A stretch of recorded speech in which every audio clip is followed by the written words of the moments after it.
Assalamualaikum warahmatullahi wabarakatuh. Perkenalkan, nama saya Anugrah Sukyanil Mahira dari jurusan Pendidikan Islam Anak Usia Dini, Fakultas Tarbiyah dan Keguruan, Universitas Islam Negeri Alauddin Makassar. Baik, pada kesempatan kali ini saya akan membahas tentang diksi. Yang pertama, pengertian diksi. Yang kedua, ciri-ciri diksi. Yang ketiga, manfaat diksi. Yang keempat, fungsi diksi. Yang kelima, syarat diksi. Dan keenam, jenis-jenis diksi. Baik, saya akan membahas yang pertama dulu, yaitu pengertian diksi. Diksi adalah suatu pernyataan yang dipakai untuk mengungkapkan gagasan atau mengungkapkan sebuah cerita yang membahas gaya bahasa, mengungkapkan gagasan maupun lainnya. Yang kedua, ciri-ciri diksi. Diksi juga memiliki ciri-ciri. Yang pertama, tepat pada pemilihan kata guna, mengungkapkan gagasan ataupun hal-hal yang diamanatkan. Yang kedua, menggunakan pembendaharaan kata yang dipunya oleh masyarakat bahasanya, serta bisa menggerakkan atau memberdayakan kekayaan itu menjadi sebuah kata yang jelas. Yang ketiga, manfaat diksi. Diksi juga bermanfaat agar pembaca ataupun pendengarnya dapat membedakan dengan baik kata-kata yang denotatif, sinonim, konotatif, antonim, maupun kata yang mempunyai ejaan hampir sama. Sementara bagi penulis sendiri, diksi bisa bermanfaat supaya penulis dapat membedakan kata-kata yang telah ditulisnya dengan kata-kata yang telah dikutipnya milik orang lain. Yang keempat, fungsi diksi. Ada beberapa fungsi diksi. Yang pertama, diksi dapat membuat pembaca memahami yang disampaikan oleh penulis ataupun pengarang. Yang kedua, menjadikan komunikasi menjadi lebih efektif serta lebih efisien. Yang ketiga, mampu menggambarkan ekspresi terhadap gagasan sebuah cerita. Yang keempat, membentuk suatu gagasan yang tepat dari suatu cerita. Kelima, syarat diksi. Agar cerita yang dihasilkan lebih menarik, maka diksi atau pilihan kata yang baik juga harus memenuhi beberapa syarat. Yang pertama, ketepatan pemilihan kata ketika menyampaikan suatu gagasan.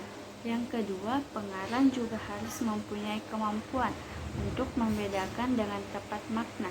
Yang keenam, jenis diksi. Ada beberapa jenis diksi. Yang pertama, sinonim. Sinonim merupakan kata yang bermakna sama.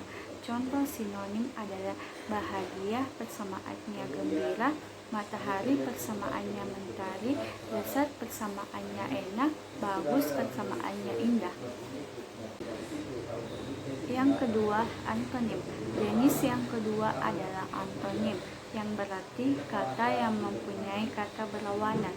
Contoh antonim: naik, perbedaannya turun; banyak, perbedaannya sedikit; tinggi, perbedaannya pendek; besar, perbedaannya kecil; gelap, perbedaannya terang. Homonim. Homonim yakni kata yang mempunyai makna berbeda, tapi lafal ataupun ejaannya sama. Contoh homonim adalah di awal bulan Bapak menerima gaji. Bulan purnama tampak sangat jelas dikarenakan langitnya tidak berawan. Kata bulan tertulis di kalimat pertama dengan kalimat kedua mempunyai lafal ejaan yang sama, tapi maknanya tidak sama. Pada kalimat pertama di atas menunjukkan tanggal, sementara kalimat yang kedua ditunjukkan untuk bulan yang ada di langit. Keempat, homofon. Jenis homofon merupakan kata yang bermakna berejaan beda, tapi punya lafal sama. Contoh homofon: Rika rajin menabung di bank. Kakak Rika adalah Bang Dimas. Kata pada kalimat pertama bank dengan kata kedua bank punya lafal yang sama, tapi punya ejaan dan makna tidak sama. Di kalimat pertama berarti tempat, sementara kalimat kedua menunjukkan pengertian saudara. Yang kelima, homograf. Jenis berikutnya ada homograf, merupakan kata yang bermakna dan berlafal beda, namun mempunyai ejaan sama. Contoh homograf adalah Dani sedang mengkonsumsi tahu goreng saat ini. Dani tidak tahu jika hari ini adalah hari Senin.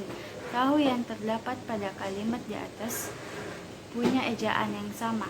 Pada kalimat pertama berarti sebuah makanan, tetapi kalimat kedua mengartikan lupa dengan hari. Keenam, hipernim dan hiponim. Hipernim adalah kata yang dapat mewakili banyak kata lainnya, sedangkan hiponim adalah kata yang terwakili oleh kata hipernim. Berikut contoh hipernim dan hiponim. Di kebun binatang itu terdapat banyak binatang liar, misalnya gajah, singa, buaya, rusa, kuda, dan lain-lain. Pada kalimat di atas, binatang liar merupakan hipernim, sedangkan kata hiponim gajah, singa, buaya, rusa, kuda, dan lain-lain. Baik, itulah penjelasan dari saya mengenai tentang diksi. Kurang dan lebihnya mohon dimaafkan. Wabillahi taufik wal hidayah. Wassalamualaikum warahmatullahi wabarakatuh.